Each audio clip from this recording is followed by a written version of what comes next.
आज के वीडियो में मैं आपके साथ शेयर करने वाली हूं अपना रिजल्ट। जो मैंने 2 एग्जाम दिए थे, दोनों क्लियर हो गए हैं और दोनों में ही 80-85% मार्क्स आए हैं। तो आपकी मदद से, आपके वेल विशेस से मैं हेल्थ एंड वेलनेस कोच बन गई हूं, मैं आयुर्वेदिक लाइफस्टाइल कोच बन गई हूं और उसके साथ साथ मैंने फेशियल योगा भी स्टार्ट किया हुआ है और वो भी within few months I will get the certificate. So आप ऐसे ही मेरे साथ बने रहिए ताकि मैं आगे चलती रहूं और इसी तरीके से काम करती रहूं।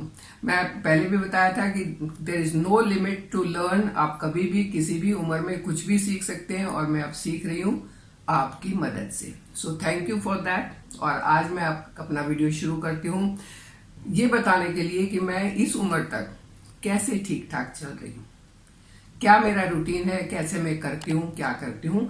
और मैं आपको ये बताना चाहती हूँ कि अगर ये सारे जो भी टिप्स हैं जो मैं अपनाती हूँ, अगर सभी ऐसी टिप्स को अपनाएं तो हमेशा कभी भी किसी भी उम्र तक हेल्दी और यंग रह सकते हैं। आपने ये तो सुना होगा, हेल्थ इज वेल्थ। अगर हमारा स्वास्थ्य ठीक है तभी तो हम ठीक है। अगर स्वस्थ ही नहीं होगा तो फिर हम कैसे काम कर सकते हैं। कितनी भी दौलत हो, कितना भी पैसा हो, कितना भी ऐशो आराम हो, लेकिन अगर सेहत सही नहीं है तो कुछ भी काम का नहीं है। आपके लिए काम की चीज है आपकी सेहत, और उसको कैसे बना के रखना है उसी के बारे में बात करूंगी। स्वस्थ रहने के लिए सबसे पहला नियम यह है कि आपको अपने दिन की शुरुआत चाय से नहीं, कॉफी से नहीं, बल्कि गुनगुने पानी से करनी चाहिए, ल्यूकवार्म वाटर से करनी चाहिए, जो मैं भी करती हूँ। 1 गिलास ल्यूकवार्म वाटर सुबह आप लें और उसमें अगर आप एज इट इज नहीं पी सकते हैं तो आप उसमें हनी डाल सकते हैं, क्योंकि हनी भी आपकी सेहत के लिए भी अच्छा होता है, आपकी स्किन के लिए भी बहुत अच्छा होता है। और अगर आप उसके अंदर 1 टेबल स्पून लेमन जूस भी डाल लें तो वो वेट लूज के लिए भी बहुत अच्छा होता है। अगर आप तीनों चीज मिला के पीते हैं तो that is very good for your health, for your hair, for your skin as well. आपको डिटॉक्सिफाई रखेगा, आपकी बॉडी में टॉक्सिन्स इकट्ठा नहीं होंगे और आप हमेशा हेल्दी रहेंगे। पानी का एक और नियम भी है कि आप खाना खाते टाइम बीच बीच में पानी नहीं पिए, क्योंकि अगर आप बीच में पानी पिएंगे तो डाइजेस्टिव जूसेस जो है वो ठीक से बनेंगे नहीं, वो शांत हो जाएंगे, जिसको जठर अग्नि कहते हैं, वो शांत हो जाएगी और आपका डाइजेशन खराब हो जाएगा। इससे गैस एसिडिटी बन सकता है। आपका डाइजेशन खराब होगा तो मतलब कई सारी प्रॉब्लम स्टार्ट हो सकती है। सो कभी भी खाना खाते टाइम बीच में पानी नहीं पीना चाहिए। तो ये 3 रूल हो गए। आपको सुबह मॉर्निंग की शुरुआत पानी से करें, दिन में 3-4 लीटर पानी पिए और खाना खाने के बीच में पानी ना पिए। ये बहुत इंपॉर्टेंट रूल्स हैं जिनको अपनाना जरूरी है। चलिए उसके आगे बात करते हैं कि और क्या करना चाहिए। हमें अपने खाने से व्हाइट चीजों को हटा देना चाहिए। White sugar, white salt, white refined floor, जो मैदा टाइप का आटा, जो थैली में बंद पैकेट में आटा आता है, वो नहीं खाना चाहिए। ये सारी चीजें हमारी सेहत के दुश्मन हैं। अगर हमेशा स्वस्थ रहना है, हमेशा खुश रहना है तो इन चीजों को अपनी लाइफ से हटा दें, तभी आप अपनी सेहत को बरकरार मेंटेन करके रख सकते हैं। आप नमक में सेंधा नमक यूज कर सकते हैं, पिंक सॉल्ट यूज कर सकते हैं, जो व्रत में यूज करते हैं वो वाला सॉल्ट यूज कर सकते हैं, बल्कि टेबल सॉल्ट को हटा देना चाहिए। ऐसे ही अगर आप शुगर को हटा देते हैं, बहुत अच्छी बात है, ना ही खाएं तो उससे अच्छी कोई बात नहीं है। लेकिन अगर आपको खाना जरूरी है तो आप जैगरी ले सकते हैं। जैगरी भी आपको वो लेनी चाहिए जो थोड़े से डार्क से कलर की होती है। जो ज्यादा चमकता हुआ गुड़ होता है ना, साफ सुथरा सा, उसमें मसाला बहुत होता है, वो आपके लिए सही नहीं है। तो आप जैगरी ले सकते हैं या देसी खांड ले सकते हैं। इसके बाद बात आती है कि रिफाइंड जो ऑयल्स हैं, चाहे कोई कितना भी अच्छा ये बताए कि ये राइस ब्रैन है, ये लो कोलेस्ट्रॉल है, या ये ऐसा है या वैसा है, जितने भी रिफाइंड ऑयल्स हैं वो आपके लिए सही नहीं है। क्योंकि इतना रिफाइंड करने के लिए उनके अंदर कौन कौन से केमिकल डाले गए हैं, किस किस प्रोसेस से उनको गुजारा गया है, तो वो जो उसका अगर जो थोड़ा बहुत न्यूट्रिएंट वैल्यू थी वो खत्म हो चुकी है और अब वो सिर्फ नुकसान करने वाली चीज रह गई है। और उस रिफाइंड ऑयल से अगर आप कोई फ्राई करके चीज खाते हैं तो आपको बहुत नुकसान करेगी, साथ में आपको ढेरों कैलोरीज भी देगी, जिससे मोटापा बढ़ सकता है। तो अगर आपको अपने मोटापे को कंट्रोल रखना है तो व्हाइट चीजों को छोड़ें और रिफाइंड ऑयल को भी छोड़ दें। आयुर्वेद कहता है कि आपको कभी भी विरुद्ध आहार नहीं खाने चाहिए। विरुद्ध आहार मतलब जिनका कॉम्बिनेशन सही है, जैसे दूध और दही, जैसे दूध और नमक, इनका कॉम्बिनेशन सही नहीं, ये गलत है। विरुद्ध आहार, एक दूसरे के विरुद्ध है ये आहार, तो ऐसे आहार नहीं लेने चाहिए। और रात के समय रात के समय आपको दही नहीं लेनी चाहिए। राजमा, उड़द की दाल, जो हैवी चीजें होती हैं वो आपको रात के समय नहीं लेनी चाहिए, क्योंकि वो आपके डाइजेशन को इफेक्ट करेंगी और आपकी सेहत को खराब करेंगी। ये चीजें आप दिन में ले सकते हैं, दोपहर में ले सकते हैं, लेकिन रात को नहीं लेनी चाहिए।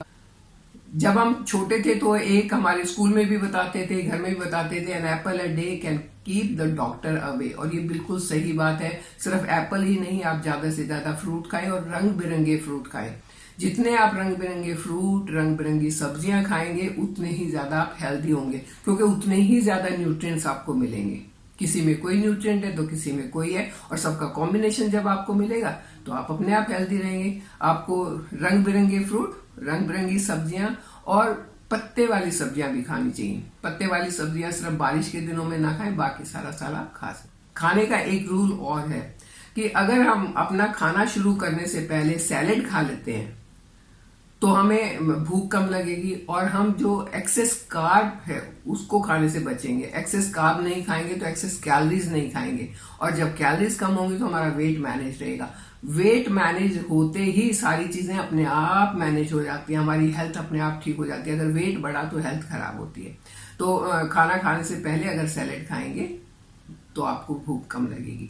फिर ऐसी चीजें खानी चाहिए जो एकदम से आपको एनर्जी नहीं देती, बल्कि धीरे धीरे आपको एनर्जी देती, धीरे धीरे डाइजेस्ट होती हैं और आपको लंबे समय तक फुल रखती हैं। वो चीजें होती हैं जिनमें फाइबर ज्यादा हो, वो आपके लिए बहुत फायदेमंद है। कार्बोनेटेड ड्रिंक्स नहीं लेनी चाहिए।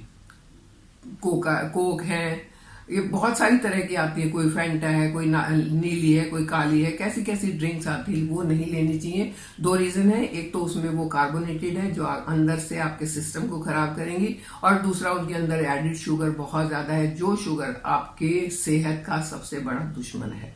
तो ऐसी चीजें नहीं लेनी चाहिए। इसके बदले आप छाछ, दूध, दही या फिर घर के बने हुए जूस ले सकते हैं। वैसे मैं प्रिफर करती हूँ कि अगर आप फ्रूट को जूस नहीं बना के ऐसे ही खाते हैं तो आपको फाइबर भी मिलेगा, और उससे आपको जो मीठा मिल रहा है, जो आपका जितनी आपकी बॉडी को शुगर चाहिए वो भी आपको मिलेगी, और आप हमेशा हेल्दी रहेंगे। कभी भी कोशिश करनी चाहिए कि फ्रिज का ठंडा पानी ना पिए। फ्रिज का ठंडा पानी आपके बॉडी टेम्परेचर से मैच नहीं करता है, और वो बॉडी टेम्परेचर से ज्यादा ठंडा होता है, जिसकी वजह से गला खराब, जुकाम, खांसी होने के चांसेस तो होते ही होते हैं, और किसी किसी को चेस्ट प्रॉब्लम, सांस लेने में भी प्रॉब्लम हो सकती है।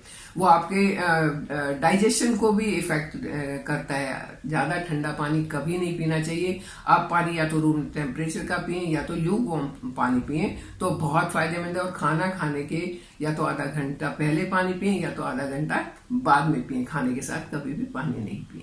पानी पीने का एक रूल और भी है कि आप कभी भी गिलास मुंह को लगाया और गट गट गट गट करके 1 मिनट में पानी को खत्म नहीं करना है। पानी को टेस्ट लेके पीना है। पानी को मुंह में लिया और उसको थोड़ी देर मुंह में रखा, आपका सलाइवा उसमें मिक्स हुआ, और वो पानी जब आप नीचे लेंगे तो सलाइवा आपका जो है ना बहुत ही ज्यादा इम्पॉर्टेंट चीज है। जितना वो मिक्स होके आपके अंदर जाएगा उतना आपका डाइजेशन अच्छा होगा। जितना डाइजेशन अच्छा होगा उतनी आपकी हेल्थ अच्छी होगी। तो आप अगर पानी को भी धीरे धीरे पीते हैं, धीरे धीरे मजे लेके पानी पियो। कहाँ जाना है, भाग के थोड़ी कहीं जाना है कि गट गट गट गट पिया और चल दिए। मजे लेके पानी पियो, वो आपको ज्यादा फायदा करेगा। और सबसे इंपॉर्टेंट रूल है कि seat less and walk more.